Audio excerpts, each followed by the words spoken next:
रुम्मनडेही का अभिलेख जहाँ सबसे छोटे अभिलेखों में, 13वां स्तंभ लेख जहाँ सबसे बड़े अभिलेखों में शामिल है। और साथ ही साथ अशोक प्रियदर्शी किस अभिलेख में तथा अशोक का नाम अशोक किस अभिलेख में, साथ ही साथ वो कौन सा ऐसा अभिलेख है जिसमें अशोक ने अपने एकमात्र पुत्र की तीवर की चर्चा की है। इन सब बातों के लिए और साथ ही साथ गिरनार का अभिलेख, रानी का अभिलेख, गुर्जरा का अभिलेख और साथ ही साथ शहबाजगढ़ी का अभिलेख, मानसेहरा का अभिलेख, इन सारे अभिलेखों के बारे में जानकारी प्राप्त करने के लिए आज हम लोग जो है अशोक के स्तंभ लेख के बारे में चर्चा करेंगे। मैं स्टडी फॉर एम्बिशन से रमेश सर। आइए चलते हैं अशोक के अभिलेखों के बारे में जानकारी लेते हैं। आइए फ्रेंड्स बोर्ड की तरफ चलते हैं। सबसे पहले फ्रेंड्स अशोक के अभिलेखों में इसके अभिलेखों को दो भागों में बांटा जाता है, एक शिलालेख तथा दूसरा स्तंभ लेख। शिलालेखों की संख्या 14 है और स्तंभ लेखों की संख्या 7 है। जहां पे 14 और 7 जो स्तंभ लेख और शिलालेख हैं, इसमें दीर्घ और लघु दो तरह के स्तंभ है जिनकी भाषाएं मेनली जो है प्राकृत है। यद्यपि कि ये सारे अभिलेख, सारे शिलालेख जितने भी रहे हैं, सारे गुहा लेख इन जितने रहे हैं उनमें 4 तरह की लिपियों का प्रयोग हुआ है, जिसमें ब्राह्मी, खरोष्टी, अरेमिक और यूनानी सबसे ज्यादा ये इन चारों लिपियों में ब्राह्मी का प्रयोग हुआ है। साथ ही साथ अरेमिक जो है सीरियाई ये लिपि रही है।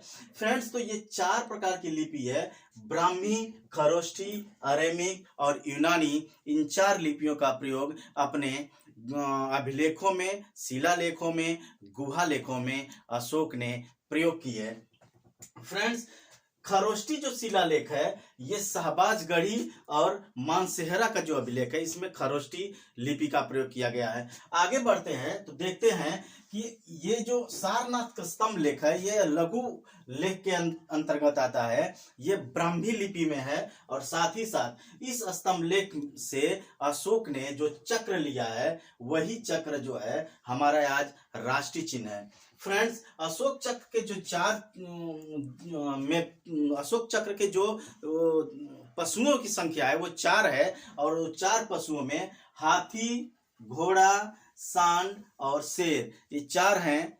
पहला हाथी है, दूसरा घोड़ा है, तीसरा सांड है और चौथा जो है शेर है, जिसके अलग अलग बुद्ध के संदर्भ में मायने रखे जाते हैं। यानी कि गौतम बुद्ध से संबंधित ये 4 पशुओं का है, क्योंकि लिया तो गया था सारनाथ के अभिलेख से ही। तो सारनाथ के लेख से, स्तंभ लेख से जो लिया गया है, इस सारनाथ के स्तंभ लेख से जो अशोक ने लिया है उसके जो 4 पशु हैं उनके अलग अलग मायने रहे हैं। हाथी का जो अर्थ रहा है गौतम बुद्ध के लिए ये गर्भ धारण से संबंधित है। जब उनकी मां गर्भ धारण की हुई थी तो उस समय जो है हाथी का उन्होंने सपना देखा था, या हाथी से उसे जो है प्रतीक उसका माना जाता है। दूसरा घोड़े का सेंस इनके गौतम बुद्ध के गृह त्याग से है।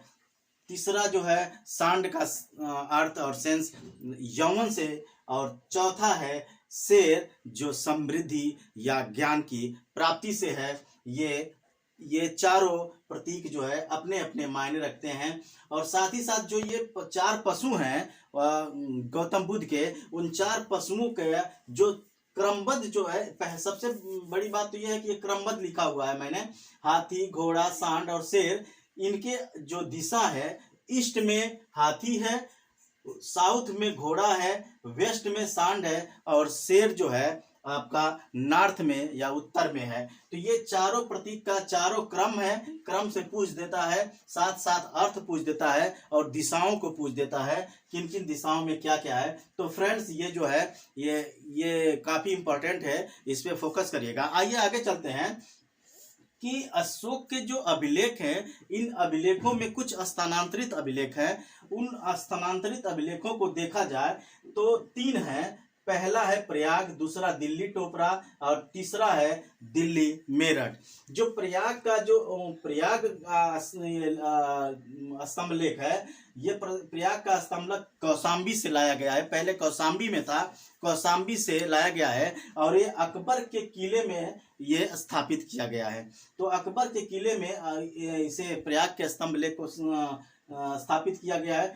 दूसरा जो है दिल्ली टोपरा, यानी कि ये फिरोज तुगलक द्वारा इसे लाया गया है। टोपरा से इसे दिल्ली लाया गया, टोपरा से दिल्ली फिरोज शाह तुगलक लाए थे। और तीसरा जो है दिल्ली मेरठ, यानी कि फिरोज शाह द्वारा ही ये मेरठ से दिल्ली लाया गया। ये तीन जो अभिलेख है काफी इंपॉर्टेंट है, और कौन लाया है, कहाँ से लाया है, ये अपने आप में महत्वपूर्ण है और इससे प्रश्न बनते हैं। आगे चलते हैं, इसमें कुछ इंपॉर्टेंट चीज है कि अशोक के शिलालेख को सर्वप्रथम जेम्स प्रिंसप ने पढ़ा था। ये प्रश्न बार बार बनता है कि अशोक के जो लेख हैं उन लेखों को कौन सबसे पहले पढ़ा था। तीसरा जो है, अगला पॉइंट है कि भाब्रू का अभिलेख इंपॉर्टेंट है। भाब्रू का अभिलेख जो है, इसी अभिलेख में अशोक का नाम देव नाम प्रियदर्शी है या देव नाम प्रिय है। देव नाम प्रिय या देव नाम प्रियदर्शी, ये अशोक के स्तंभ भाब्रू अभिलेख से मिलता है। अगली पॉइंट है, अशोक का नाम जो क्रमशः दिया गया है, वो अशोक का नाम से संबंधित जो दिया गया है कि किस अभिलेख में अशोक का नाम दिया गया है, वो मास्की है, गुर्जरा है, उद्गोलन है, नेट्टूर है। यानी कि मास्की, गुर्जरा, उद्गोलन और नेट्टूर, ये चार ऐसे अभिलेख हैं जिसमें जो है अशोक का नाम अशोक लिखा हुआ है। आगे फ्रेंड्स, नेक्स्ट है कि बिहार में पाए गए, यहाँ से बिहार से संबंधित जो क्वेश्चन बनते हैं, बिहार से संबंधित जो क्वेश्चन बनते हैं, उस क्वेश्चनों में अशोक के 3 स्तंभ लेख पाए गए हैं जो इम्पोर्टेंट है। बिहार से संबंधित जब भी बिहार स्पेशल पूछता है, वो इन प्रश्नों को पूछ देता है। वो ये पहला है रामपुरवा का अभिलेख, ये पश्चिमी चंपारण में है। रामपुरवा पश्चिमी चंपारण में। लौरिया अरेराज जो है ये पूर्वी चंपारण में है, और लौरिया नंदगढ़ ये है पश्चिमी चंपारण में। ये 3 हैं, तीनों इंपॉर्टेंट हैं, ये क्वेश्चन बार बार बनाता है। रामपुरवा, लौरिया और नंदगढ़, अरेराज और नंदगढ़। तो फ्रेंड्स, ये जो है पश्चिमी चंपारण, पूर्वी चंपारण और पश्चिमी चंपारण में ये 3 अभिलेख बिहार में पाए जाते हैं। आगे है नेक्स्ट पॉइंट जो अशोक के बारे में बताता है कि आजीवकों को रहने के लिए, आजीवक संप्रदाय के रहने के लिए इन्होंने बराबर की पहाड़ियों में अलग अलग जो है स्थान बनाए थे या गुफाएं बनाए थे। वो गुफाएं कौन कौन थी सी? ये थी कर्ण, चोपड़, सुदामा, विश्व झोपड़ी, ये आदि जो है गुफाओं को ये जो है बनाए थे। यानी आजीवकों के रहने के लिए ये अलग अलग गुफाएं बनाए थे, कर्ण, चोपड़, सुदामा और विश्व झोपड़ी। फ्रेंड्स, ये रहा ये आजीवकों से संबंधित। और नेक्स्ट पॉइंट है, जो लास्ट पॉइंट है कि मौर्य वंश का अंतिम जो शासक था ये बृहद्रथ था। बृहद्रथ मौर्य वंश का अंतिम शासक था, और बृहद्रथ की हत्या जो है, इसकी हत्या पुष्यमित्र शुंग ने की थी। बृहद्रथ की हत्या पुष्यमित्र शुंग ने की थी, वो भी 185 ईसा पूर्व में बृहद्रथ की हत्या पुष्यमित्र शुंग ने की थी। और यही पुष्यमित्र शुंग जो है शुंग वंश की स्थापना किए थे। यानी कि बृहद्रथ अंतिम शासक, मौर्य साम्राज्य के अंतिम शासक बृहद्रथ की हत्या पुष्यमित्र शुंग ने 185 ईसा पूर्व में किया था, और वही जो है नंद वंश की स्थापना किए थे। तो आइए फ्रेंड्स, एक बार फिर से इसको हम जल्दी जल्दी रिवीजन करा लेते हैं।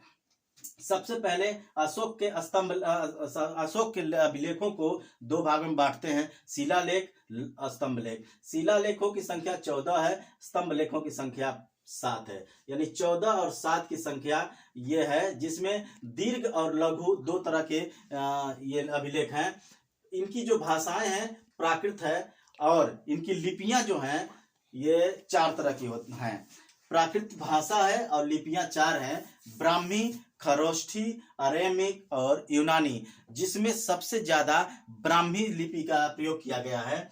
खरोष्ठी लिपि का जो जो शिलालेख मिलता है वो है शहबाजगढ़ी और मानसेहरा। शहबाजगढ़ी और मानसेहरा खरोष्ठी लिपि का है। और आगे एक और इम्पोर्टेंट पॉइंट है, जो अशोक चक्र लिया गया है वो अशोक चक्र किस भाषा में, एक तो लघु स्तंभ लेख है और दूसरा जो है ब्राह्मी इसकी लिपि है। तो ब्राह्मी लिपि में जो इस स्तंभ लेख को लिया गया है, ये स्तंभ लेख सारनाथ के स्तंभ लेख से लिया गया है, जिसमें जो अशोक चक्र लिए हैं अशोक, और उसी अशोक चक्र को राष्ट्रीय प्रतीक के रूप में या राष्ट्रीय चिन्ह के रूप में हम लोग वर्तमान में प्रयोग करते हैं। और नेक्स्ट पॉइंट है, अशोक चक्र के जो 4 पशु हैं, 4 पशु वो बौद्ध धर्म से संबंधित या गौतम बुद्ध से संबंधित बातों को बताते हैं। वो चारों पशु जो है अपने अपने हिसाब से उनके प्रतीकों को डिनोट किया जाता है। हाथी, घोड़ा, ये 4 जो पशु हैं, हाथी, घोड़ा, सांड और शेर।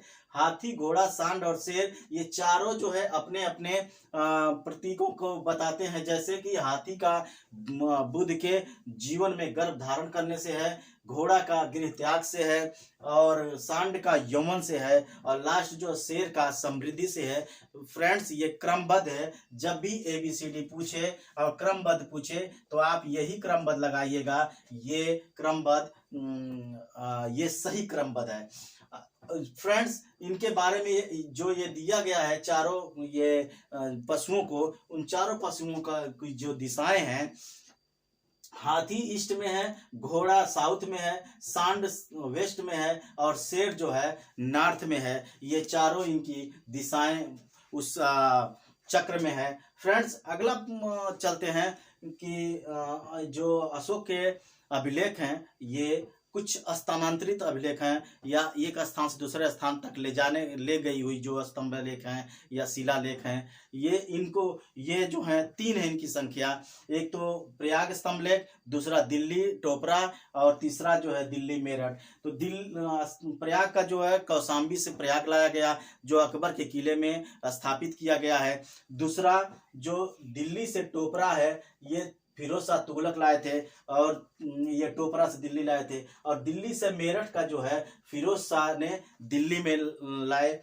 और अब अगली पॉइंट देखते हैं फ्रेंड्स कि अशोक के शिलालेख को सर्वप्रथम किसने पढ़ा था। बार बार ये प्रश्न बनाता है, तो ये जेम्स प्रिंसप ने पढ़ा था। भाब्रू अभिलेख में अशोक का देव नाम प्रिय दस्सी या देव नाम प्रिय भाब्रू अभिलेख में ये मिलता है।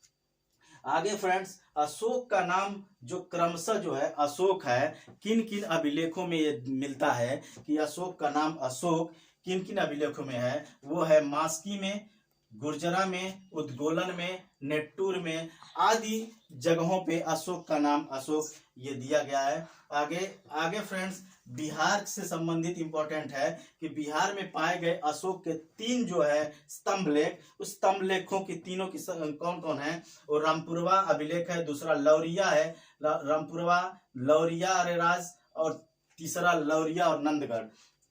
जो रामपुरवा अभिलेख है ये पश्चिमी चंपारण में, लौरिया अरेराज जो है ये पूर्वी चंपारण में, और लौरिया नंदगढ़ जो है ये पश्चिमी चंपारण में है। तो फ्रेंड्स, ये बिहार से संबंधित इंपॉर्टेंट है।